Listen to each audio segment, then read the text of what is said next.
Yeah, I remember when I first came here because you were still having some sales times. I think Yes. there were some customers still coming Hmm. in. It's very interesting because I love the fact that now with the internet, you can find any book you want if you're willing to meet that price, or pretty much any book you want somehow. But the thing which I do miss, and it's the same way I feel about reading a newspaper online. You go Hmm. right to the subject you want and you learn Right. about that subject, or you go right to the book you want and you buy that book. Hmm. But one of the things I loved about bookstores in the old days and physical newspapers is you'd be in a bookstore and you wouldn't think you'd be interested in something, but there you'd see it right over on that shelf, and you'd go over, and sometimes you'd find yourself interested in a whole new world. Sure. Happy accidents Yeah, finding things on the shelves, of course. yeah. Yeah, well, it's once things started to develop on the internet and the internet became open to marketing and merchandising, I like to say that the world suddenly found itself awash in books.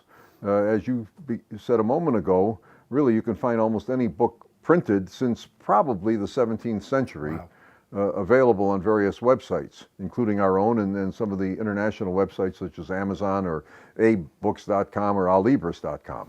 I remember when the internet was first starting to have a big impact on the book business. Hmm. And I remember talking with you and perhaps Mike, your son, who I know works here and has been also a good friend of mine for many years. And I remember we were talking about values of books and how some books that had been very valuable, or let's say very hard to find because a lot of people wanted them, all of a sudden they weren't valuable at all, but these weird little things that you'd find on occasion and the back closet of Yep. some house, all of a sudden those would be very valuable. In other words, it sort of redefined the whole ideas of rarity and scarcity. Yeah, I like to say that really there aren't any rare books any longer.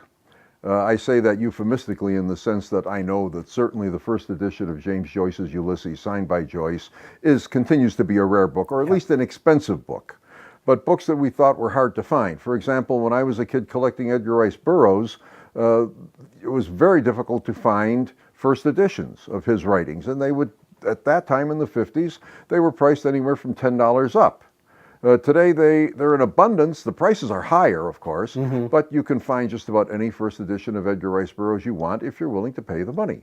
The marketplace has been opened for the last 12 to 15 years by the internet, and it's really a buyer's market today, and has been, and will, I think, continue to be. I remember.